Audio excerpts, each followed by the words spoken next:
You're getting back into your training now. Ran the UAE Healthy Kidney 10K over the weekend. What were your thoughts on the race? How did you feel? I just did the Healthy Kidney this weekend, and I feel good about it. It's the beginning of my training for London Olympics, and obviously 3 months out. I don't want to be too much in shape. I haven't started working too much harder yet, just because I definitely want to peak on August 12th. So we're 3 months away. I'm happy where my training is so far. A lot of people are very curious gearing up for the Olympics. You know, what's the training look like? Can you give people an idea, kind of what your training is going to be like between now and August?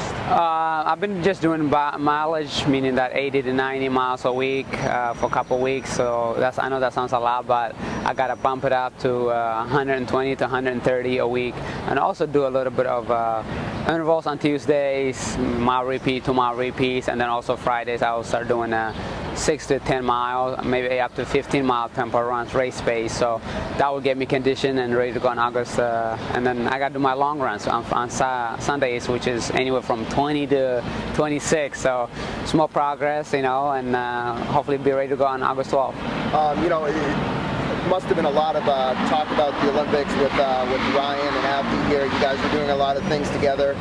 Just being with those guys, being with your Olympic teammates, is the excitement starting to build in your mind? It certainly does. Getting ready for the Olympics is huge, and to have Abdi and Ryan alongside in New York, which is very exciting. You know, New York did bid for 2012 Olympics. Unfortunately, we didn't win it, and London won it. But how awesome would it have been if it was in New York to have those guys? But it's not, so we got to go to London and do our best. As long as we do that, you know, we'll be all satisfied.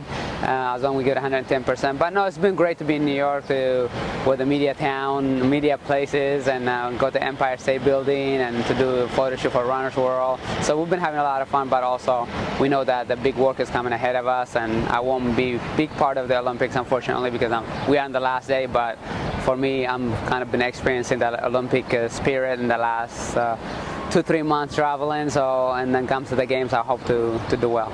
And finally, last one for you.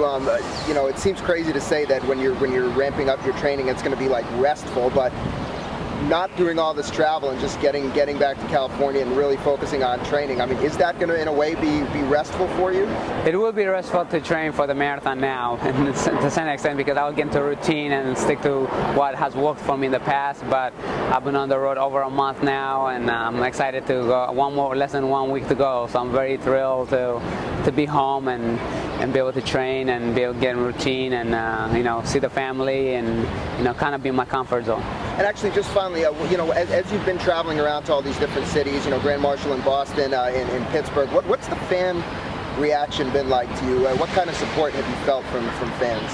You know, I have a very loyal and very strong fans. I appreciate them every city I go to. You know, I could be running in the wilderness anywhere, somebody will recognize me, or I could be walking Times Square and somebody will say, hey man, good luck in London. I love hearing say good luck in London, and we're proud of you. You represent our country to the best that I can. And so it's been a lot of fun to be able to interact with a lot of fans that I dearly love them to death in many ways, because I wish I could give them more time, but as busy as I am, I try to encourage them and to interact with them into my world as much as I can.